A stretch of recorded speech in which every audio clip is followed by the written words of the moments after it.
नमस्कार दोस्तों, स्वागत है आपका एक और वीडियो में। वीडियो पसंद आए तो चैनल सब्सक्राइब कर लेना। चलो शुरू करते हैं दोस्तों।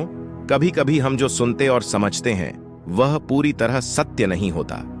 आपने कई महापुरुषों की बातें सुनी होंगी, कई बुद्धिमानी पुरुषों और गुरुदेव की बातें सुनी होंगी। उनका कहना यह होता है कि संसार एक जीवन मोह और माया से भरा हुआ है। हमारे रिश्ते, हमारा धन, हमारी इच्छाएं, ये सब बस माया जाल है और जीवन का असली लक्ष्य तो मोक्ष है, मुक्ति। हमें आध्यात्मिक जीवन की ओर बढ़ना चाहिए। जब भी आप उनकी बातें सुनते हैं तो आपके मन में एक प्रश्न उठता है और वह प्रश्न यह है, क्या हमारा सांसारिक जीवन जीना व्यर्थ है? क्या हमें केवल आध्यात्मिक जीवन जीना चाहिए? क्या हमें खुद की खोज करनी चाहिए? क्या हमें संसार के सुख का आनंद नहीं लेना चाहिए? जो लोग इस संसार एक जीवन में फंसे हुए हैं, क्या उनका जीवन पूरी तरह से व्यर्थ है? किसी को अपने माता पिता के लिए धन कमाना है तो कोई अपने परिवार को सुखी देखना चाहता, कोई अपने बच्चों की चिंता में दुखी है तो कोई अपने लिए कुछ करना चाहता है। नाम कमाना चाहता है, कोई अपनी प्रेमिका को खुश रखना चाहता है, कोई अपने प्रेमी को पाना चाहता है, कोई बड्ढा आदमी बनना चाहता है तो कोई राज करना चाहता है, कोई साधारण जीवन जीना चाहता है। इसी प्रकार हम सभी के तरह तरह के सपने, तरह तरह के विचार है। हम सभी को अपने जीवन में कुछ ना कुछ तो चाहिए, परंतु यह सभी बुद्ध पुरुष जब हमारे सामने आते हैं तो हमारे इन सपनों को तोड़ मरोड़ के रख देते हैं। जब कहते हैं कि सांसारिक जीवन व्यर्थ है और खुद को जानो, खुद को पहचानो, आध्यात्मिकता की राह पर चलो, तब उस वक्त हमारे मन में, हमारे मस्तिष्क में तरह तरह के विचार उत्पन्न होने लगते हैं। तब हमें यह समझ नहीं आता कि आखिर हम सांसारिक जीवन जिए या फिर आध्यात्मिक जीवन। आखिर हम क्या करें? आपके साथ भी कभी ना कभी ऐसा तो हुआ ही होगा। क्या आपके भी मन में ऐसे कोई प्रश्न हैं? तो आप हमें कमेंट में जरूर बताइएगा। चलिए आगे बढ़ाते हैं और इसके पीछे की वास्तविकता को जानते हैं और इन सब के बीच हमें जीवन में संतुष्टि कैसे मिलेगी, हम पूरी तरह से खुश कैसे रह सकते हैं। क्या हमें सब कुछ छोड़ ढक कर एक बौद्ध भिक्षु की तरह सब कुछ त्याग कर आनंद मिलेगा? हमारे रिश्ते, पैसा कमाने की इच्छा है, परिवार के साथ संबंध, हमारे दोस्त, क्या ये कुछ मायने नहीं रखते? दोस्तों, वास्तविकता तो यही है कि आप उन बुद्ध पुरुषों की बातों को अच्छी तरह से समझ ही नहीं पा रहे, क्योंकि वो कहना कुछ और चाहते हैं और आप उनकी बातों का मतलब कुछ और ही निकाल रहे हैं। आप उनकी बातों से कुछ और ही समझ रहे हैं। महात्मा बुद्ध खुद ही कहते थे कि उन्हें गरीबी पसंद नहीं है। वे यह कहते थे कि आपको सफलता प्राप्त करने के लिए आर्थिक रूप से सक्षम बनाना आवश्यक है। इसका मतलब है कि जब तक आप गरीब हैं और आपके पास आर्थिक साधनों की सामग्री नहीं है, तब तक आप अपने आत्मा की खोज में आगे नहीं बढ़ सकते। और ठीक उसी के विपरीत संपन्नता और अमीर होना भी आपके आध्यात्मिक मार्ग की बाधा बन जाती है। कई महापुरुषों ने, कई बौद्ध पुरुषों ने अपनी बातें बहुत ही सीधी और सरल भाषा में कही है, लेकिन हम सभी उन बातों का अर्थ कुछ और ही निकाल बैठते हैं। हम सभी उनकी बातों को समझ नहीं पाते, क्योंकि उनकी बातें रोजमर्रा की जिंदगी से बिल्कुल अलग होती है। वे लोग कहना तो कुछ और चाहते हैं, लेकिन हम में से ज्यादातर लोग उनकी बातों का मतलब कुछ और ही निकाल लेते हैं और उसे अपने जीवन में उतार कर हम अपना पूरा जीवन पूरी तरह से बर्बाद कर लेते हैं। चलिए ऐसे कहानी के माध्यम से समझते हैं।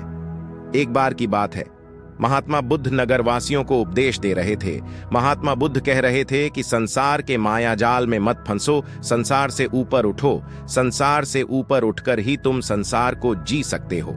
संसार में जो फंस गया, जिसने अपनी बुद्धि का इस्तेमाल नहीं किया, वो व्यक्ति जो समय पर अच्छे कर्म नहीं करता और बुरे कामों में जुट जाता है, वह आने वाले समय में बड़े दुखों का सामना कर सकता है, क्योंकि उसके बुरे कर्म ही उसके दुखों का कारण बनेंगे। इसलिए आप सभी इस संसार की मोह, माया अर्थात इच्छा, लालच, क्रोध इत्यादि को ध्यानपूर्वक देखते हुए अपने कर्म करें।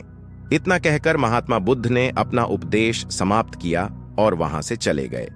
महात्मा बुद्ध जब ये उपदेश दे रहे थे तो वहां पर उस नगर का सबसे धनी व्यक्ति वहीं पर मौजूद था और उस व्यक्ति पर महात्मा बुद्ध की बातों का बहुत गहरा असर पड्डी था। उसका मन अब संसारी जीवन में नहीं लगता था। वह संसारी जीवन से हटने लगा था। अब उसे अपना सब कुछ किया हुआ व्यर्थ नजर आने लगा था। देखते ही देखते कुछ ही सालों में उसका सारा व्यापार चौपट होने लगा था।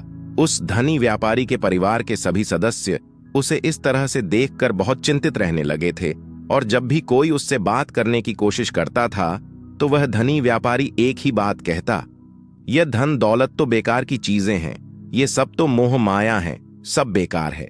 भला हम रिश्ते निभाकर क्या करेंगे, ये सब तो वासना है। जीवन तो केवल एक ही है और वह है मुक्ति। अब तो केवल उसी की आस है, उसी की प्यास है। मैं इतना समझ चुका हूं कि अब से जो भी होगा वह सब अच्छा होगा। अब से उसने व्यापार पर भी ध्यान देना बिल्कुल बंद कर दिया था, और देखते ही देखते वह धनी व्यापारी उस नगर का सबसे गरीब व्यक्ति बन चुका था। वह पूरी तरह से निधन हो चुका था। उसका सब कुछ बर्बाद हो चुका था और उसका पूरा परिवार सड्डी रेखा पर आ गया था। एक दिन जब उसके घर में खाने के लिए कुछ नहीं बचा तो उसने अपने आप से कहा, ये मैंने क्या कर दिया। सब कुछ तो बहुत अच्छा चल रहा था, लेकिन मैंने अपने हाथों ही सब कुछ बर्बाद कर दिया। आज मेरे परिवार का हर एक सदस्य भूखा है, उनके पास खाने के लिए कुछ नहीं और मैं उनके लिए कुछ नहीं कर पा रहा। वह ये सब सोच ही रहा था कि तभी उसे याद आया कि उसने महात्मा बुद्ध की बातों में आकर अपना जीवन बर्बाद कर लिया। ना तो उसे मुक्ति मिली और ना ही धन। वह सोच रहा था, मैं तो कहीं का नहीं रहा। थोड़े थोड़े भोजन के लिए भी आज मुझे रोज मरना पड़ता है। हर रोज मुझे मेहनत करनी पड़ती है, तब जाकर मेरे परिवार को 2 वक्त की रोटी मिल पाती है। अपने परिवार की इस तरह से बुरी हालत देखकर उससे रहा नहीं गया। वह बहुत चिंतित रहने लगा था। वह बहुत परेशान हो चुका था। उन दिन वह अपने घर से भाग गया। रास्ते में जब वह आगे बारच रहा था तब उसके मन में ख्याल आया कि वह कहाँ जाएगा, किससे मदद मांगेगा, आखिर अब उसका साथ कौन देगा। तभी उसे याद आया कि उसे महात्मा बुद्ध के पास ही जाना चाहिए, क्योंकि बुद्ध के कारण आज उसकी यह हालत है। उसके हालात के जिम्मेदार तो वही है। मैं तो सीधा सीधा अपने मार्ग पर जा रहा था, लगातार अपने व्यापार में उन्नति कर रहा था, लेकिन जब से मैंने उनकी बातें सुनी तब से मेरा मन विचलित हो गया। मुझे समझ नहीं आया कि मैं जो जीवन जी रहा हूँ क्या वह सत्य है, या फिर जो वह जीवन जी रहे हैं वह सत्य है।